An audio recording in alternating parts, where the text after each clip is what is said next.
রেবাখণ্ডম তৃতীয় অধ্যায়। যুধিষ্ঠির জিজ্ঞাসা করিলেন, হে মহামুনে, ভীষণ সপ্তকল্প ক্ষয়কাল আপনি দর্শন করিয়াছেন। হে ভগবান, ইহজগতে আপনার মতো কেহই দীর্ঘজীবী নহেন। আপনি সহস্রচরণ, সহস্র নয়ন, সহস্র উদর মধুরিপু পদ্মনাভকে একার্ণবে শয়ন দর্শন করিয়াছেন। চরাচর জগৎ দচ্ছমান হইলে সেই মহাত্মার নিকট বর লাভ করিয়া তাহার অনুগ্রহে একমাত্র আপনিই জীবিত ছিলেন। হে অনঘ, তখন আপনি ভ্রমণ করিতে করিতে কে বিস্ময়কর ঘটনা সন্দর্শন করিয়াছেন, এ সকল আমার নিকট বর্ণন করুন।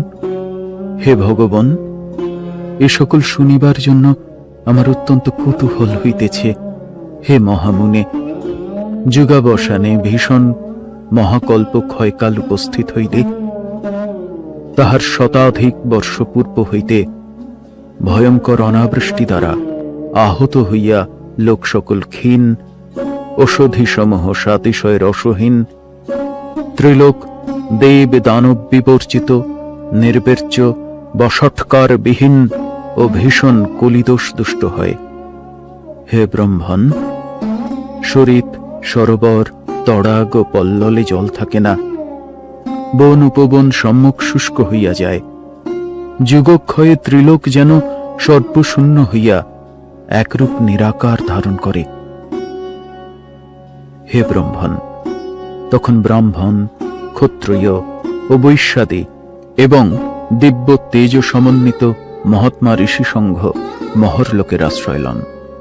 হে মহামুনে, তখন এই ত্রিলোকে কোন কোন প্রাণী বিদ্যমান থাকে, আর কাহারা মর্তলোকে গমন করে?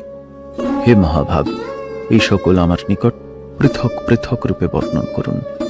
হে বিপ্রেন্দ্র, যে সকল প্রাণী এই ত্রিলোকে বিদ্যমান থাকে তাহারই বা কিরূপে সিদ্ধি লাভ হয়, আর এই সুদারুণ সময়ে উপস্থিত হইলে ব্রহ্মা, বিষ্ণু ও রুদ্রাদিরই বা কি দশা হয়? অনন্তর ধীমান ধর্মরাজ কর্তৃক জিজ্ঞাসিত হইয়া ঋষি সংঘ সমাবৃত ঋষি মার্কণ্ডেয় প্রত্যুত্তর করিলেন।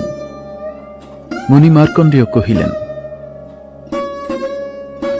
হে নরেশ্বর, তোমার সহিত ঋষি সকল আমার বাক্য শ্রবণ করুন। পূর্বকালে শঙ্কর বায়ুর নিকট এই মহাপুরাণ বর্ণন করেন। স্কন্দ বায়ু সকাশে এই পুরাতন ইতিহাস শ্রবণ করেন। অনন্তর স্কন্দ সমীপে বশিষ্ঠ ইহা বিদিত হন এবং বশিষ্ঠ হইতে পরাশর ইহা শ্রবণ করেন।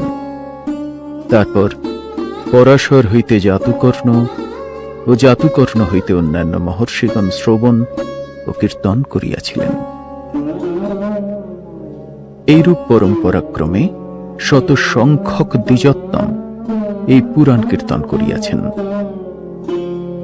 শঙ্কর পুরাকালে সকল শাস্ত্র আলোচনা করিয়া ও যথার্থত বেদার্থবিদিত হইয়া শত সহস্রী সংহিতা কীর্তন করেন। অনন্তর মহর্ষিগণ সেই সকল সংহিতা যুগাবস্থা ভেদে মানবগণের অল্প জ্ঞান অনুসারে তাহাদের অনুকূল করিয়া চতুর্থা বিভক্ত করেন। হে নরেশ্বর, আমি পূর্বকালে মহেশ্বর পশুপতির উপাসনা করিয়া তাহার নিকট যেরূপ পুরাণ শ্রবণ করিয়াছি, এক্ষণে তাহাই অশেষ রূপে তোমার নিকট বর্ণন করিব। হে রাজন, এই পুরাণ শ্রবণে মানব সপ্তজন্ম সঞ্চিত মানসজ ও কর্মজ পাপপুঞ্জ হইতে বিমুক্ত হয়।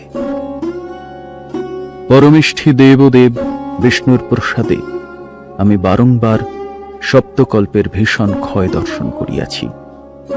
হে রাজন, পুরাকালে কল্পের ক্ষয়কাল উপস্থিত হইলে দ্বাদশাদিত্য উদিত হইয়া জগৎ দগ্ধ করিল। তখন ধরা মণ্ডল একার্ণব হইয়া গেল। আমি শ্রান্ত হইলাম এবং বাহু দ্বারা সেই অর্ণবের সন্তরণ পূর্বক ভ্রমণ করিতে লাগিলাম। হে নৃপ, অনন্তর আমি সেই সলিল মধ্যে আদিত্যরূপী অনাদি নিধন পরম প্রভু পুরুষকে দর্শন করিলাম। সেই পরম পুরুষ যেন গিরিরাজ হিমালয়ের শিখরের ন্যায় শৃঙ্গ দ্বারা 10 দিক উদ্ভাসিত করিয়া বিরাজমান রহিয়াছেন। অনন্তর আর একটা পুত্র আদি সমন্বিত যজু আমার দৃষ্টিগোচর হইলেন। তিনিও চক্রারূঢ়ের ন্যায় তমময় অগাধ জলধি মধ্যে অবিশ্রাম ভ্রমণ করিতে লাগিলেন। আমি ভীতিবশত উদ্বিগ্ন চিত্ত হইয়া বাহু দ্বারা সন্তরণপূর্বক তথায় অবস্থিত হইয়াই এক মহা উন্মত্ত মৎস্য দর্শন করিলাম।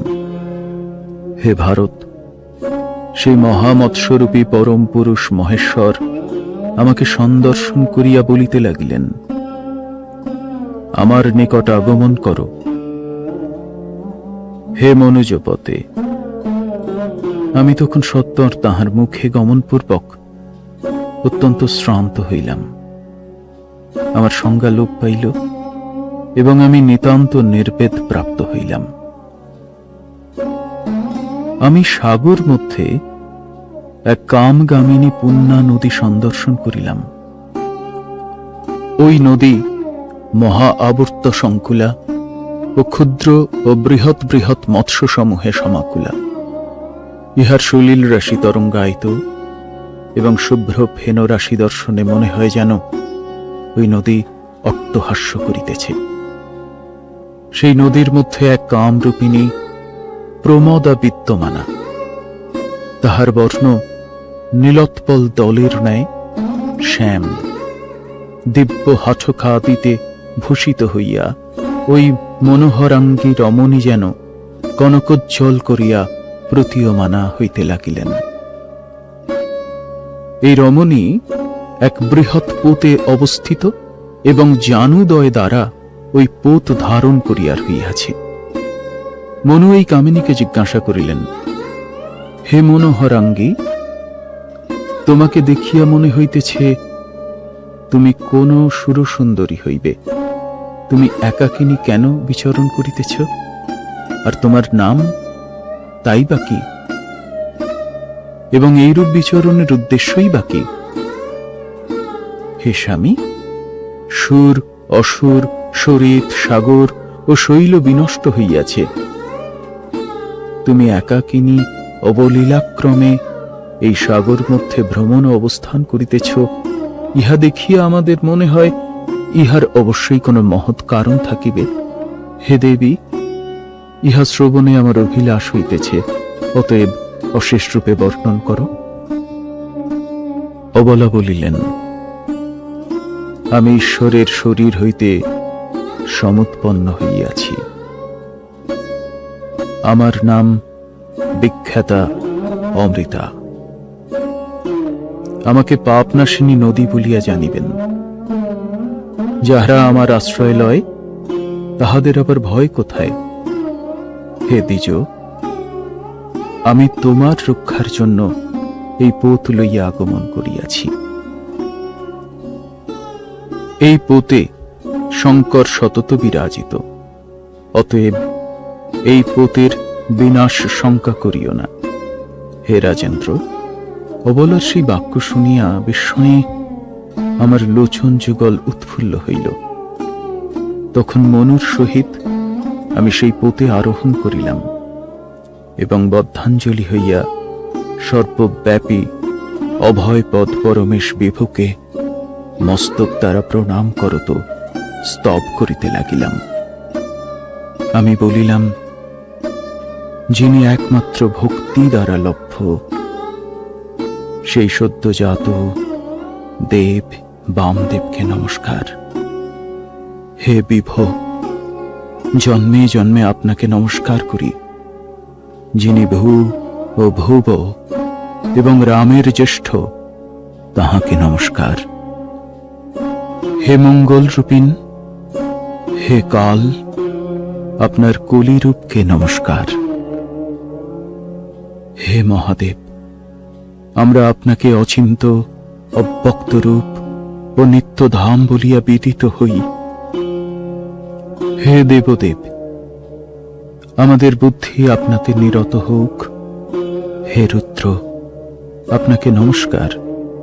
হে বিভো, আপনি জগতের সৃষ্টি, স্থিতি ও বিনাশের কারণ, আপনাকে নমস্কার। হে অনঘ, পূর্বকল্পে আমি এই রূপে মহাদেবের স্তব করিলে তিনি প্রসন্ন হইয়া আমার নয়ন গোচর হইলেন এবং আমাকে সম্বোধন করিয়া বলিলেন, হে সুব্রত, বর গ্রহণ করো। তৃতীয় অধ্যায় সমাপ্ত।